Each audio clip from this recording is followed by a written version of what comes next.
From Universal Studios Hollywood, welcome to Home and Family. Okay, she is back joining us now to talk about technology that is changing the lives of people who suffer from severe depression. Please welcome Dr. Stein, who is here. Welcome, doctor. New technology where? Where is this technology coming from? Well, it's a device called transcranial magnetic stimulation, which is a non-invasive. Okay, we're looking at it now. Right is that here. what we're hearing? Yeah. Right there. Okay. And It's a non-invasive, non-drug treatment for depression that is very effective. A non-drug treatment. Yes. yeah, and later on we have two patients that will be in who they're going to share their success stories with us and how this worked. And that was a treatment Yes. there that we witnessed, a Yes. part of a treatment Absolutely. And process. it's one of my patients. And Yeah, oh, fantastic. Well, we're going to talk about that. Okay. You know that depression affects over 70 million adults each year, and Dr. Stein is here to help pull back the veil on depression and talk about TMS. It's an innovative treatment for severe depression. We want to welcome back Dr. Stein. Welcome, doctor. Welcome. Yes. So, before I get, I want to know the difference between the brain, a depressed brain and a non-depressed. But you mentioned TMS at the top of the show. Let's revisit that. So, transcranial magnetic stimulation, TMS, is a way of treating depression without medications using an MRI strength magnet. Okay. That is applied over the part of the brain that is underactive in depression. No, go ahead. I just Okay. wanted to also introduce. I'm so sorry. So you brought this is a patient of yours that. And your name is? I'm Carmen. Carmen. This is Carmen. I just wanted to greet you as well, so please excuse the Well, yes. so, doctor, the difference between a depressed brain and non-depressed brain would be what? How would it look? Well, I think we have a brain scan here. Oh, Look okay. at. Let's take a look. Okay. Okay, great. So you can see this is a brain scan that demonstrates the differences in activity between a normal and a depressed brain. What do you see the difference? What's different? Well, there's a color change there, Right. the bright yellows. Correct. Right? So a normal brain has more activity in the frontal lobe and actually in Lights up. most parts of the brain. A depressed brain, it's literally depressed activity. You see less firing of brain cells, of neurons, from the frontal lobe going in deeper. What does that cause in a patient when nothing is like lighting up like that? What are the symptoms? Depression is a syndrome of symptoms, usually feeling depressed, meaning melancholic, a low mood, or it doesn't even have to be that. It could also be a feeling of a lack of joy, not wanting to do things, not being interested, or even experiencing pleasure fully. It also involves a lot of changes like difficulty sleeping, whether it's sleeping too much or sleeping too little, being exhausted all the time, or having too much energy and anxious and agitated. It also could involve difficulties making decisions, slow thinking, poor attention, and even if it gets bad enough, it could involve difficulties with thinking constantly about death or suicide. Carmen, is that how you were feeling? What were your symptoms? Actually, my symptoms started after a knee injury when I was 16, and I began to isolate myself from my friends and my family. I was just very depressed. Then knee injury sidelined me from cheerleading, and I just couldn't get out of bed. I didn't want to interact with anyone. But may I ask, is it because of the injury that she had to her knee, or is this something that just develops in teenagers or young adults? Is it a natural progression of things?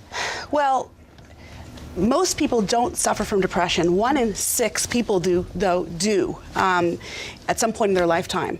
And it's usually predisposed genetically, meaning that people may have inherited genes that make them more likely to develop depression under certain stressors.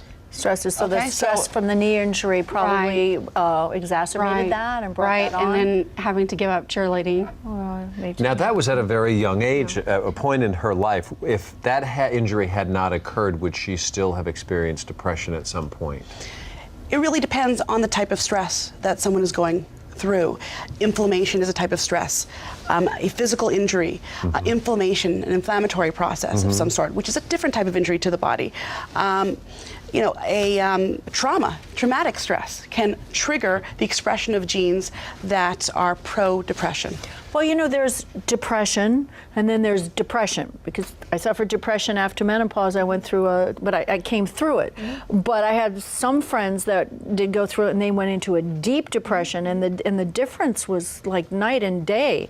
So how do you know when you need to seek treatment, and when you see somebody going through that, how do you approach them to say, how can I help you? Two very good questions.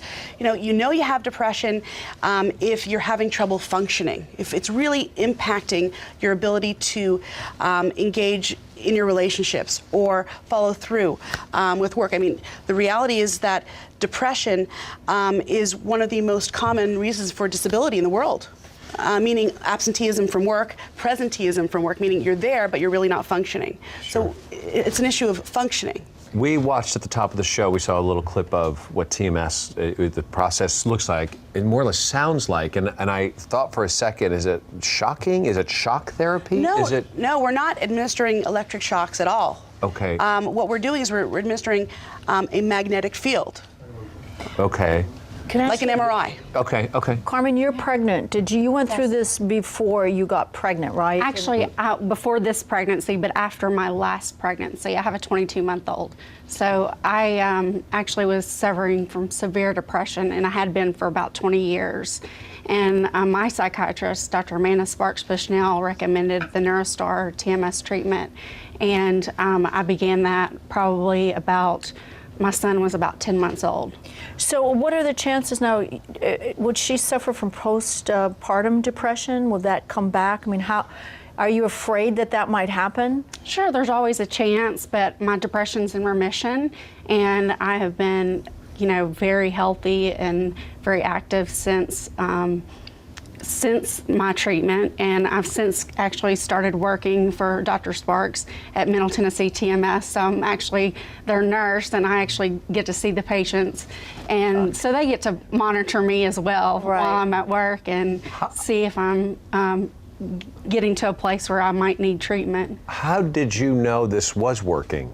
It was probably about the second week. I had a friend that said, "Wow, you look so different," and I mean, I'd actually started by the third week showering every day like a normal human being and getting out of the bed.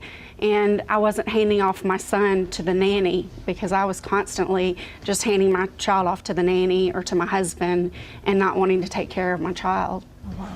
Well, so others sensed a change in you before you did? Like she noticed that? Absolutely. Yeah, but then it started to come around and what was that like? What was that feeling like? It was like a fog had been lifted that I had lived in for over 20 years. It was miraculous. I just felt so amazing. Like as a person, I had energy and I felt different. I felt like a new person. And it brought out a lot of qualities of myself, things that I hadn't experienced before that I wanted to do with my family and things that I wanted to experience, for myself for the first time. Well, after the break, Dr. Stein's going to demonstrate how this process, TMS, works, and we're going to hear from another success story, a patient of yours, Megan, another one coming up right after this as well.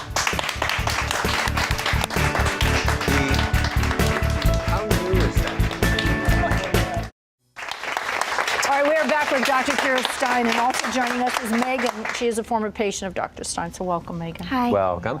Okay, so let's talk about the commitment involved when you're doing a treatment like this. Well, the usual protocol for TMS treatment for depression is roughly around 4 to 6 weeks, 5 days a week, of about 37 minutes per treatment. So it is a commitment. It is.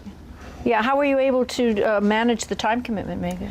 Well, I was really nervous at first because part of my specific symptoms with my depression was I wasn't able to get up and go to work and go to school. So I was really worried how I was going to get up and go to these treatments 5 days a week. But I made this promise to myself that I was ready to get better and I needed to get better. So I was willing to do whatever it took. And somehow I made it through. Did you see an immediate change after the first treatment, a couple of treatments that helped motivate you even more? I'd say about 2 weeks into it, I noticed, it seems small probably to other people, but I noticed I was singing in my car along to the radio. And I'd always loved doing that, and it's just a carefree thing that people do, and you'd never realize that, you know, depression even takes those little tiny joys away from you. And I noticed that, and I was like, okay, this could be working. Well, what does this machine do? I mean, what signals does it send to your brain to make it clear up like that and start lighting up? Well, basically, as I mentioned, it uses an MRI strength magnet field to cause the brain's cells to fire up, meaning to send their own electrical signals to deeper structures. Sort of jump-starting them, if you will. If you will. Basically, I mean, the most basic way of understanding this is the brain underneath this magnet is underactive when you're depressed.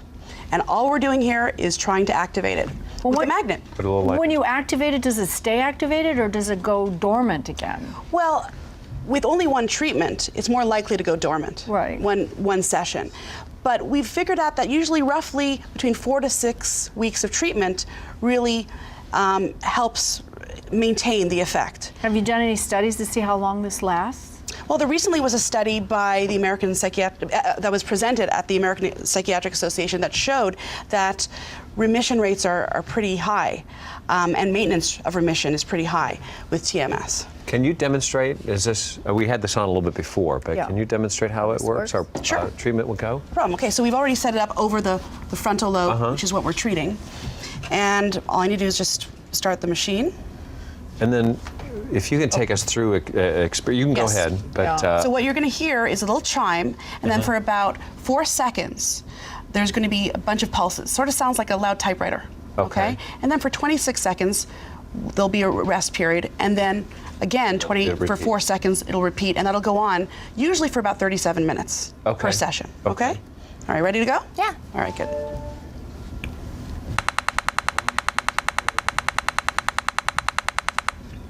Now, what did you feel? It feels like someone's tapping on your head with their finger. Could you feel vibrations in there? Or no, it just feels like a tapping. It feels weird at first, but you get really used to it, and it's definitely not painful at all.